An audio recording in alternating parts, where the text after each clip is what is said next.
आज हमारे जो मोहम्मद सरदार हैं भाई, उनको इतना हरास किया गया, उनके साथ इतना जुल्म किया गया, उनके कारोबार पे, उनके घर पे, और वजह एक ही था, उनकी गलती एक ही थी कि इलेक्शन में हारने के बावजूद आज केसीआर साहब के साथ मैं रहता हूं, इसी पार्टी में मैं जन्मा और इसी पार्टी में मैं आखिरी दम तक रहूंगा बोल के आज सरदार जो एक फैसला लिए, उस वजह से आज उनको इतना हरासमेंट करके उनको मजबूर करे खुदकुशी करने पे।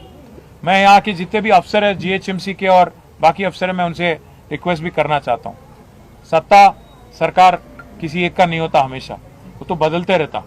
आप गलती मत करो, कांग्रेस वालों के दबाव में आके, कांग्रेस वालों के कोशिशों में आके, आप भी साजिशों में आके आप भी शामिल होके गलती मत करो। अगर गलती करेंगे तो 3 साल बाद फिर केसीआर की हुकूमत आती, केसीआर साहब की सरकार आती।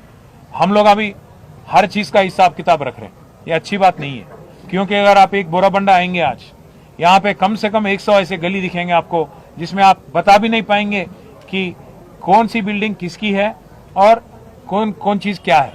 यहाँ पे नोटरी प्रॉपर्टीज काफी ज्यादा है। कोशिश हमने की थी नोटरी प्रॉपर्टीज के वास्ते, केसीआर साहब जब थे 1 लाख पट्टा तो हम दे दिए जीओ नंबर 58 के अंडर हैदराबाद में। साथ ही साथ हमने कोशिश शुरू कर दी थी कि धरनी के अंडर ये नोटरी प्रॉपर्टीज को भी रेगुलराइज किया जाए। अगर रेवंत रेड्डी को और कांग्रेस को गरीबों की तरफ उनको अगर कुछ हमदर्दी है, गरीबों के लिए कुछ उनके दिल में जगह है, तो आपको क्या करना चाहिए, ये सारे नोटरी प्रॉपर्टीज को आप रेगुलराइज करो जल्द से जल्द। ये नहीं कर रहे हो आप, उल्टा आप आके ये नोटरी है, ये ऐसा है वैसा है बोल के गरीब जो है, जो 2 लोग 3 लोग 4 लोग उनके फैमिली के साथ एक जगह रह रहे हैं, उसको आप तोड़ने की कोशिश कर रहे हो, उनके पेट पे मारने की कोशिश कर रहे हो। ये बिल्कुल गलत है। मैं कांग्रेस हुकूमत से, खास राहुल गांधी साहब से भी मैं पूछना चाहता हूं, आप बार बार कहते हो मोहब्बत की दुकान, आप कहते हो कि यूपी में बुलडोजर राज चल रहा, यूपी में गरीबों के साथ जुल्म किया जा रहा। आज यहाँ पे तेलंगाना में क्या हो रहा आप देखिए, हाइड्रा के नाम पे आपकी कांग्रेस की हुकूमत क्या कर रही है आप देखिएगा, समझने की कोशिश करिए। हर गरीब के पीछे आपकी हुकूमत यहाँ पे पड़ गई। रेवंत रेड्डी की जो मकान है कोडंगल में, जो रेड्डी कुंटा में है, रेड्डी कुंटा मतलब एक तालाब, उसको कोई नहीं टच करता। उसका भाई तिरुपति रेड्डी का मकान यहाँ पे, वो एक आलीशान बंगला है, मकान नहीं बंगला, आज एफटीएल में है, तालाब में है, उसको कोई नहीं छूता। साथ ही साथ पटनम महेंद्र रेड्डी, पुंगुलेटी श्रीनिवास रेड्डी, इनके पूरे मकान और आलीशान महल तालाब के अंदर है, एफटीएल के अंदर है, उसको भी कोई नहीं छूता। पर आज गरीब जो भी है उसके साथ इतना जुल्म किया जा रहा है। राहुल गांधी साहब, क्या यही है आपकी मोहब्बत की दुकान? आप यहाँ पे तेलंगाना में मोहब्बत की दुकान नहीं चला रहे, नफरत का मकान बना दिया आप, नफरत का दुकान बना दिए तेलंगाना को और आपके रेवंत रेड्डी की सदारत में। इसलिए मैं राहुल गांधी से भी कहना चाहता हूं, रेवंत रेड्डी से भी कहना चाहता हूं, गरीबों पे मत निकालो आपका गुस्सा। अगर लड़ाई करनी है, सियासी लड़ाई, हमसे लड़ो। अगर जेल भेजना है, केस बनाना है, तो हम पे बनाओ। खाली पीली सरदार जैसे एक मासूम बच्चे पे जुल्म करके उसको आज खुदकुशी करने पे मजबूर करके आपको क्या मिल रहा? 2 छोटे छोटे बच्चे हैं सरदार के, उन फैमिली को आज मिलने के बाद हम सबके आंखों में आंसू आ गए। छोटे छोटे बच्चे, 2.5 साल का बच्चा, 1 साल का बच्चा, ऐसे बच्चों पे आजकल बाप नहीं, कल उनके बड़े होते होते तो क्या गुजरेंगी आप, समझने की कोशिश करो। मैं बस इतना ही कहूंगा कि सरदार की फैमिली जो है उनके साथ हम है। दोनों बच्चों के नाम पे आज 5-5 लाख रुपए का फिक्स डिपॉजिट भी हम करें, उनकी तालीम के वास्ते, आगे जाके उनकी फ्यूचर के वास्ते।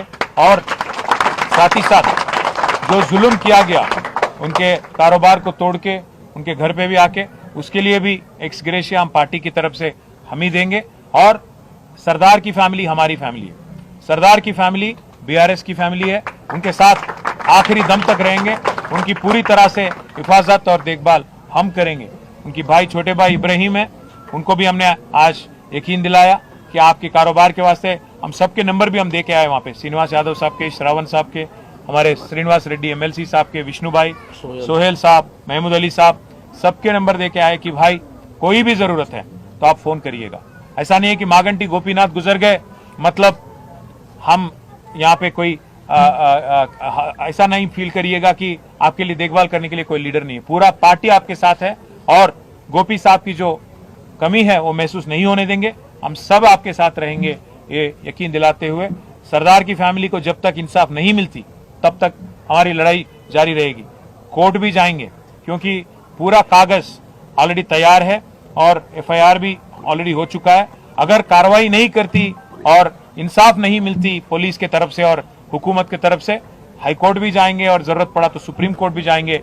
जब तक इंसाफ नहीं मिलती तब तक हमारी लड़ाई जारी रहेगी। बस यही कहना था। और मैं प्रार्थना करता हूं कि सरदार को और हमारे मागंटी गोपीनाथ साहब को भी जन्नत में जगह मिले और వాళ్ళ ఆత్మకు శాంతి కలగాలని మనస్ఫూర్తిగా హృదయపూర్వకంగా కోరుకుంటూ ఆ కుటుంబాలకు మేము అండగా ఉంటామని మళ్ళీ ఒకసారి తెలియదు। केटीआर साहब शुरू से बोलते हम ये वाकई को उठा रहे हैं सरदार के। गोपीनाथ साहब जो एमएलए है कि बोराबंडे में बोलते हो सरदार के जैसे कई आपके बीआरएस के लोगों के घर अभी भी सील है थे, उनके लिए आप हम ऑलरेडी कमिश्नर से बात कर चुके हैं। अभी यहीं से मैं और श्रीनिवास अन्ना बात भी करें कमिश्नर से। मैं बोला भी उनको अगर रेड मार्किंग शुरू हम भी करें तो बहुत नुकसान होती है आपका। बोला मैं क्या बोल तो हर कांग्रेस लीडर, हर बीजेपी लीडर, हर किसी का अगर हम भी मार्किंग शुरू कर दिए, क्योंकि हम कभी भी ऐसे हम देखिए भाई साहब, हम बदलाव की राजनीति करें 10 साल, बदले की राजनीति नहीं करें। अगर हम भी बदले की राजनीति शुरू करेंगे ना, कांग्रेस और बीजेपी वाले एक एक लीडर को हैदराबाद में बहुत मुश्किल हो जाता, क्योंकि यहाँ पे तो पूरे एमएलए हमारे, एमएलसी हमारे, सत्ता हुकूमत कांग्रेस की होंगी, पर हैदराबाद में जो है पूरा पकड़ और पूरा का पूरा रिप्रेजेंटेशन, नुमाइंदगी हमारी है। तो हम भी शुरू करें लेटर लिखना और रेड मार्क डालना तो बहुत मुश्किल हो जाती है रेवंत रेड्डी साहब को। बस यही बोला मैं कमिश्नर को। Thank you.